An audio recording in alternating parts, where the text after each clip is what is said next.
Best marketing never look like a marketing, yes, it is more like helping or consulting others. So guys, this is कुमकुम पुष्पा और आज मैं आपको digital marketing की ऐसी 3 innovative और modern strategies बताने वाली हूँ जिससे आप अपने क्लाइंट को अट्रैक्ट कर सकते हैं. सो नंबर 1 पे मैं रखना चाहूँगी पोजिशनिंग को. Right, that is very important. Positioning क्या होता है? Positioning is a one liner statement. उस वन लाइनर स्टेटमेंट से आप अपने क्लाइंट को इंट्रोड्यूस करते हैं अपनी आप करते क्या हैं, कैसे करते हैं और किसके लिए करते हैं. ये एक पोजीशनिंग का स्टेटमेंट होता है. तो इसे हम एक एग्जांपल से समझते हैं. सपोज कीजिए कि आप डिजिटल मार्केटिंग करते हैं रियल एस्टेट के एजेंट्स के लिए. तो रियल एस्टेट के एजेंट्स के लिए आपको एक पोजीशनिंग करनी है. तो उसके लिए एक एग्जाम्पल मैं आपको देती हूँ. आप कैसे कर सकते हैं? You can write, I help real estate agents to 10x their sales by generating quality leads. अब एक वन लाइन के स्टेटमेंट से इजीली क्लियर हो रहा है कि आप क्या करते हैं, कैसे करते हैं और किसके लिए करते हैं. राइट.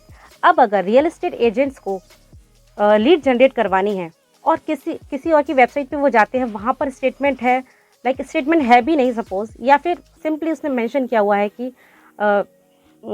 मैं लीड जनरेट करता हूँ. तो कोई जब लीड जनरेट करता है और आपने मेंशन किया हुआ है कि आप लीड जनरेट कैसे करते हैं, तो आपको क्लियर होगा अभी कि इन दोनों में क्या डिफरेंस है. अगर आप एक रियल एस्टेट एजेंट होते तो आप कहाँ पर ज़्यादा अट्रैक्ट होते. राइट. तो द आंसर इज क्लियर कि वहाँ पर आप विन कर जाते. So that is the number 1 strategy. And the second also very good and important strategy is USP. Yes, right. USP means unique selling preposition. Unique selling preposition क्या होता है? ये जो आपका भी वन लाइनर स्टेटमेंट हमने बनाया, आपका जो यूनिक सेलिंग प्रपोजिशन होता है उसे राइट प्रूफ करके दिखाता है इन टर्म्स ऑफ एनीथिंग. आप कैसे अपना एक यूनिक सेलिंग प्रपोजिशन बना सकते हैं. हो सकता है कि आप आफ्टर सेल सर्विस बहुत अच्छी देते हैं, तो वो आपका एक यूनिक सेलिंग प्रपोजिशन बन सकता है. आप लोकेशन वाइज भी USP बना सकते हैं. मीन्स आप ऑलमोस्ट पैन इंडिया में आपकी ब्रांचेज है, फ्रेंचाइजी है, या वॉट एवर, लोकेशन वाइज आपका एक यूनिक सेलिंग प्रपोजिशन हो सकता है. या फिर आपकी गारंटी की आप बात करें, आप लाइफ टाइम गारंटी देते हैं किसी पर्टिकुलर प्रोडक्ट या सर्विस पर, तो वो आपका एक यूनिक सेलिंग प्रपोजिशन. मतलब यूनिक सेलिंग प्रपोजिशन के लिए देयर आर मैनी थिंग्स.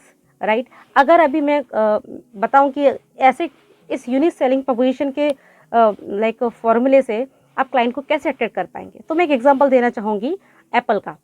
अब देखिए, एप्पल जो अगर हम बेसिकली बात करें तो एप्पल का जो मेन रोल रहता है ना, तो वो सिक्योरिटी पर्पस से ज़्यादा अच्छा रहता है एंड्रॉयड के कंपैरेटिवली. लेकिन आज का यूथ क्या कर रहा है, एप्पल को क्यों खरीदता है? Because of its unique selling preposition, that is brand. Apple का ब्रांड है, नाम है, तो उसकी वजह से आज हमारा यूथ ज़्यादा खरीदता है एप्पल को. उनको सिक्योरिटी के बारे में इतना कुछ पता नहीं होता, तो उसकी वजह से वो वहाँ अट्रैक्ट हो रहे हैं, इवन सेल भी हो रही है. तो ये आपको भी हेल्प कर सकता है. Right. And the third, last but not the least, मैं आपको बताना चाहूँगी वो स्ट्रेटेजी है कंटेंट मार्केटिंग. कंटेंट मार्केटिंग, अब आप कहेंगे इसमें नया क्या है? कंटेंट मार्केटिंग आपको सभी बता रहे हैं, इवन आप कर भी रहे होंगे. राइट. तो आप सपोज कीजिए कि आप एक डिजिटल मार्केटर हैं और आप डिजिटल मार्केटिंग करते हैं किसी ऐसे पर्सन के लिए, किसी ऐसे क्लाइंट के लिए जो कि वेट लूज करने के कुछ योगा क्लासेस देते हैं. तो उनके लिए आप कंटेंट मार्केटिंग अभी तक कैसे करते आए होंगे? Content marketing means content generate करने के बहुत सारे फॉर्म्स हैं.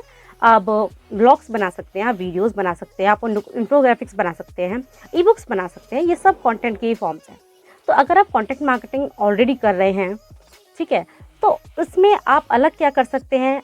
मैं आपको कहूँगी, अगर आप देखें कि जो अपना वेट लूज़ करना चाहते हैं, उनकी जर्नी स्टार्ट कहाँ से होती है. क्या वो जब उन्होंने सोचा कि आज मुझे वेट लूज़ करना है, उसी दिन वो कोई योगा क्लास ज्वाइन कर लेते हैं, कोई भी ट्रांजैक्शन होता है उसी दिन? नहीं. ट्रांजैक्शन बहुत एक जर्नी के बाद होता है. तो हमें उस पर्सन को उसकी जर्नी में हेल्प करनी है, क्योंकि बॉटम ऑफ द फनल में हम टारगेट कर रहे होते हैं. हम कैसे कीवर्ड को टारगेट करते हैं? How to join yoga class to lose weight. Of course it is a hot market, but it is also a very competitive market. तो इसीलिए अगर हम इतने कॉम्पिटिटिव मार्केटिंग में जाते हैं, तो कहीं ना कहीं कंपटीशन की वजह से हम अपना पैसा भी वेस्ट कर देते हैं, और मेहनत भी बहुत टाइम लगता है यहाँ से कन्वर्ट होने में. तो आई सजेस्ट यू कि आप टॉप ऑफ द फनल पे फोकस करें, जहाँ पर उनकी जर्नी स्टार्ट होती है, how to lose weight. Middle of the funnel में आते आते उनको थोड़ी नॉलेज होती है, फिर वो सर्च करते हैं how to lose weight by changing diet और without changing diet, how to lose weight without going to gym. तो these are some like examples for creating content on top of funnel और middle of funnel. क्योंकि अगर आप top of funnel से middle of funnel तक उनका हाथ पकड़ के चलेंगे तो बॉटम ऑफ द फनल में आते आते वो क्लाइंट डेफिनेटली आपसे ही खरीदने वाला है। और इस टाइप के कंटेंट क्रिएट करके आप डेफिनेटली क्लाइंट को अट्रैक्ट कर सकते हैं, right. So these are the 3 strategies from my end. I hope it will help you a lot. So thank you so much.